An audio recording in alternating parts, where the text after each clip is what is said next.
नमस्कार मित्रांनो, मी महेंद्र देसाई आजच्या ह्या व्लॉगमध्ये तुमचे सहर्ष स्वागत करतो। जवळपास सकाळचे 5:30 वाजले आहेत। आजची ट्रिप काही कारणास्तव होत आहे, ते तुम्हाला हळूहळू पुढे व्लॉगमध्ये समजेल।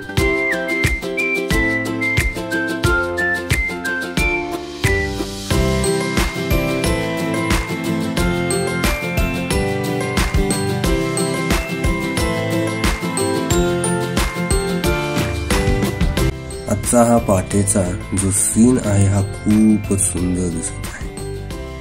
कॅमेरा एवढा हा जस्टिफाय करू शकतो की नाही ते माहीत नाही, पण उघड्या डोळ्यांसाठी हा सीन खूपच सुंदर दिसत आहे, जे की तुम्ही बघू शकता।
सध्या आपण कराड हायवे जवळ आहे, एका पेट्रोल पंपाजवळ थांबलेलो आहे। लगभग 7 वाजले। बरोबर मी इथं 6:55ला पोहोचलो होतो। घरातनं जवळपास 5:15 साडेपाचच्या दरम्यान निघालो होतो। तर बरोबर एक 60 किलोमीटरच्या आसपास डिस्टन्स कव्हर झालेला आहे, तो की मी उजेड येण्याआधीच कंप्लीट केला। त्यामुळं आता हा बेनिफिट आहे की जसं मला दिसणार तसं मी आता सध्या हायवेला आहे, त्यामुळं थोडंसं स्पीडमध्ये इथनं पुढं जाता येईल। तरी नाही म्हणत 60चं कव्हरेज धरून मी आतापर्यंत रनिंग तोडलेलं आहे। बघूया, ट्रॅफिक तर आहे भरपूर, त्या हिशोबानं कुठंपर्यंत जातो आहे। लवकरात लवकर पोहोचायचं असं आजचं मोटिव्ह आहे। जरा प्लॅन वेगळा होता, अचानक काल रात्री मी प्लॅन चेंज केला आहे। त्यामुळं आता मी जाणार होतो पुरंदरला, पण प्लॅन चेंज करून पुरंदर कॅन्सल करून डायरेक्ट मी आता पुण्याला जाणार आहे। आपण आता साताऱ्याजवळ आहे।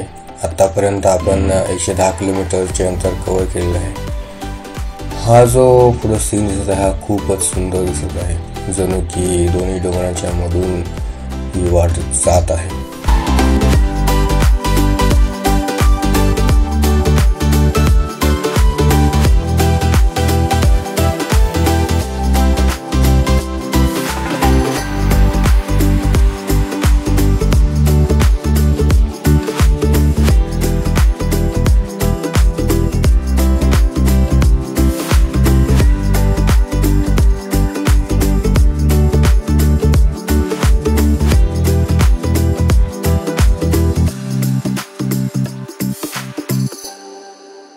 A few moments later.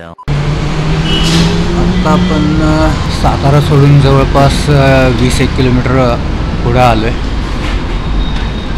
आता जरा नाश्त्यासाठी थांबलो आहे। लवकरच निघालो होतो घरातलं, त्यामुळं आता बरोबर 8:30 वाजल्यात.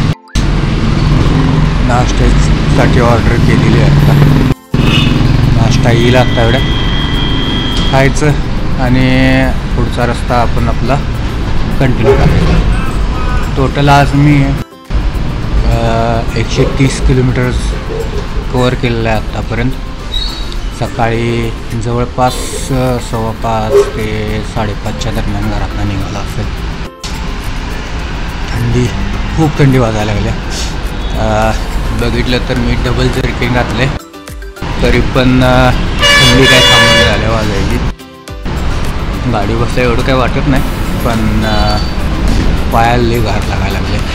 पायात सॉक्स पण घातलेत, पण बोलण्यात माझ्या तुम्हाला जाणवत असेल. काय माहीत, लडाखला पण जायचं म्हणतो. एवढ्या थंडीत जर इथून अशी हालत माझी असेल तर त्यावेळी हालत कशी असणार आहे काय माहीत. आता नाश्ता करतो आणि मग पुढे निघू. आता आपणास पुढे शिरवळ लागेल.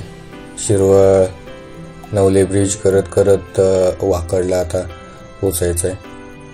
आजच्या ह्या ट्रिपमध्ये मला बघायचं होतं की कमीत कमी वेळेत मी किती किलोमीटर अंतर कवर करतोय किंवा कमीत कमी स्टॉपमध्ये मी किती लांब जाऊ शकतोय. ते पहिला स्टॉप जो घेतला तो आपण एक 60 किलोमीटरच्या आसपास घेतला. तिथून पुढे एक 70 किलोमीटर कवर करून परत एक स्टॉप घेतला.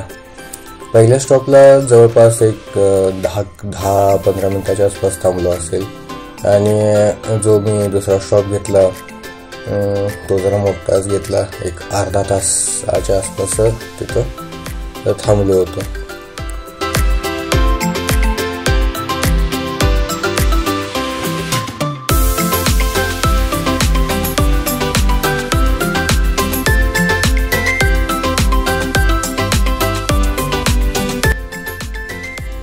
आत्तापर्यंत जे काय मी पुण्याला गेलो आहे ते मोस्टली विटामार्गे गेलो आहे. आत्ता मुद्दामच मी कराड मार्गे चाललो आहे, कारण विट्याकडे जाताना विटा, रेहमतपूर किंवा अशी बरीचशी लहान मोठी गावं वगैरे लागतात. संग स्पीड ब्रेकर पण आहेत, त्यामुळं सारखं क्लच ब्रेक ह्या गोष्टी करत जाव्या लागतात. विट्यातनं ट्रॅफिकमधनं निघावं लागतं. पण मी कराडमार्गे येण्यामागं माझं हे कारण आहे की एकदा जर मी कराड सोडलं तर तिथनं पुढं मला ट्रॅफिक जास्त म्हणजे गावातनं वगैरे जावं लागणार नाही, म्हणून आज मी कराडमार्गे चाललेलो आहे.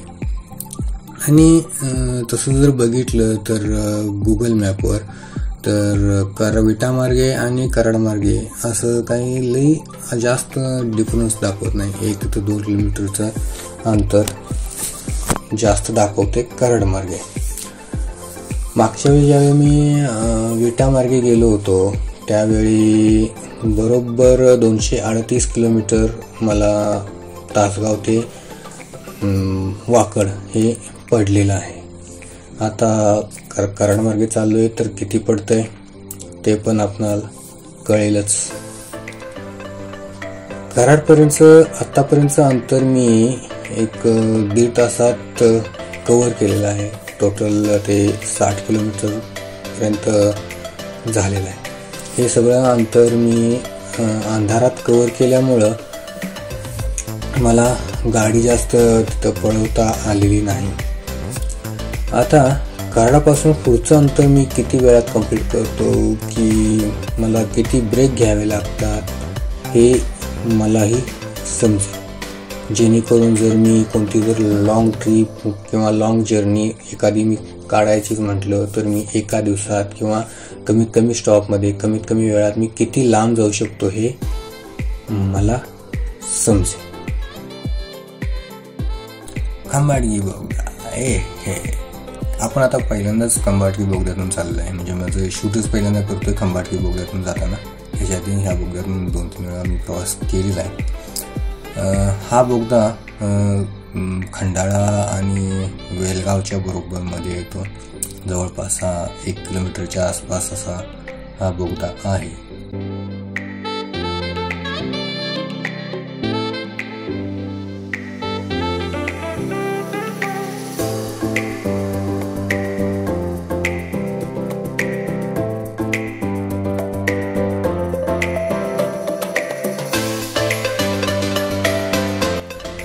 की बोगद्यात नव्हता पण चाललंय सीन खूपच भारी दिसतं. मला तर खूपच भारी वाटते बोगद्यातून जाताना.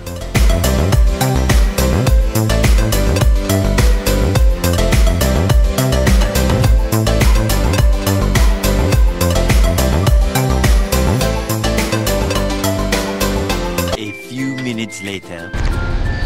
आता आपण शिरवळ सोडून खूपच पुढं आलेलं आहे. एक 15 किलोमीटरच्या आसपास पुढं आले असेल. एक्झॅक्ट नाही सांगता येणार मला, कारण नेटवर्कचा काहीतरी इश्यू झाला आहे, त्यामुळं नेट पण चालून झाले. आता एक दीड तासाच्या आसपास आपण आपल्या डेस्टिनेशनवर पोहोचू. जवळपास मला तर साताऱ्याकडनं येण्यापेक्षा कराडकडनं आलेलं जरा बरं वाटलं आज. का ते नाही माहीत, पण बरं वाटलं, कारण माझ्या अंदाजाप्रमाणे मला गाडी नीट चालवता आली आणि सारखं ब्रेक मारणं, क्लच धरणं याच्याशी मला जास्त करायला नाही लागलं, त्यामुळे मला ते बरं वाटलं. बघूया, आत्तापर्यंतचा एक्सपिरियन्स हा आहे. आता मेन एक्सपिरियन्स इथनं पुढचा आहे, कारण ट्रॅफिक जास्त लागणार आहे. त्यामुळं तसं बघायला गेलं तर मेन माझा एक्सपिरियन्स जो होता हा साताऱ्यापर्यंतचाच होता, कारण मी साताऱ्याकडून विटामार्गे येत होतो आणि आज मी कराडामार्गे आलो. त्यामुळं लवकर कुणीकडं पोचते, विदाऊट न थांबता मी किती वेळा जाऊ शकतो. आत्ता बघितलं तर मी माझा हा कराडमध्ये एक स्टॉप घेतला, परत साताऱ्याच्या पुढं आल्यावर टोल नाक्यावर एक नाश्ता केला, तिथे एकदा थांबलो आणि आता हे मी तिसऱ्यांदा थांबलो. पण ज्यावेळी मी साताऱ्याकडे येत होतो त्यावेळी सातारा पण येऊस्तोपर्यंतच 2दा थांबलेलो असायचो आणि साताऱ्याच्या पुढे एक 2दा माझा स्टॉप व्हायचा. म्हणजे थोडक्यात 4 स्टॉपचे 3 स्टॉप झाले सध्या माझे. बघूया, म्हणजे हे मला बेटर पडते असं मला तर वाटतं. कन्क्लुजन आपल्याला लवकरच कळेल. जातानाचं पण शूट करणार आहे अशाच पद्धतीने. त्यावेळी जरा कंडिशन वेगळी असणार आहे, आत्ताची कंडिशन थोडीशी वेगळी आहे. नॉर्मली फरक आहे, जास्त फरक असं वाटत नाही. का जास्त आहे की नाही हे माघारी जातानाच कळेल, त्यामुळे मग तुम्हाला त्यावेळी. चला भेटू आपण बाईकवर आता पुढे.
फायनली आपण आता वाकडमध्ये पोहोचलोच. आत्ताच NH4 हायवेवरून उतरून आता मी खाली आलेलो आहे. रूमजवळ जाईपर्यंत 11:30 वाजतीलच. म्हणजेच आजची जर्नी बरोबर 6 तासाची झालेली आहे. ह्या 6 तासाच्या जर्नीला बरोबर मला 245 किलोमीटरचे अंतर मी कवर केले. आजचा जो काही ब्लॉग आहे ह्या ब्लॉगमध्ये मी पूर्णपणे कंपॅरिझन केलेलं आहे की मी विट्याकडनं येताना आणि हिकंड म्हणजेच कराडवरून येतानाचं पूर्ण मी कंपॅरिझन केलेलं आहे.